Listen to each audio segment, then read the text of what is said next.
గ్రామాలకు వెళ్ళి సువార్త ప్రకటించి ఇంటికి వచ్చిన తర్వాత వెళ్ళి తిందామనంటే వంటగదిలో ఉండేది కాదు, నూకలు ఉండేవి.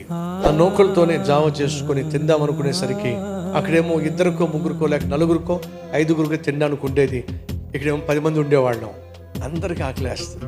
అప్పుడు నియమం ఏం పెట్టామంటే ఉన్న 10 మంది కావచ్చు 20 మంది కావచ్చు, వీళ్ళందరిలో ముందు వయసులో చిన్నవాళ్ళు ముందు తినాలి. వాళ్ళు తిన్న తర్వాత ఏదైనా మిగిలితేనే వయసులో అందరికంటే పెద్దవాళ్ళే తినాలి. అది ఆ రోజు ఉన్నటువంటి నియమం. ఇలా ఒక రోజు కాదు, 2 రోజులు కాదు, చాలా సంవత్సరాలే గడిచిపోయినాయి. కొన్నిసార్లు చాలా ఇబ్బంది అనిపించేది. దేవుణ్ణి అడిగేవాడిని, కడుపు నిండా భోజనం పెట్టి సేవలో వాడుకో ప్రభు మమ్మల్ని అని చెప్పి అడిగేవాడిని. అయినా కొన్నిసార్లు తినడానికి ఉండేది కాదు. అప్పుడు ఒక రోజు మాట చెప్పే ప్రభువుకి, ప్రభా ఒకవేళ నువ్వు మాకున్న అవసరాలు తీరిస్తే సంతోషంగా సేవ చేస్తాం, మాకున్న ఆకలి తీరిస్తే సంతోషంగా సేవ చేస్తాం. ఒకవేళ ఆకలి తీర్చకపోయినా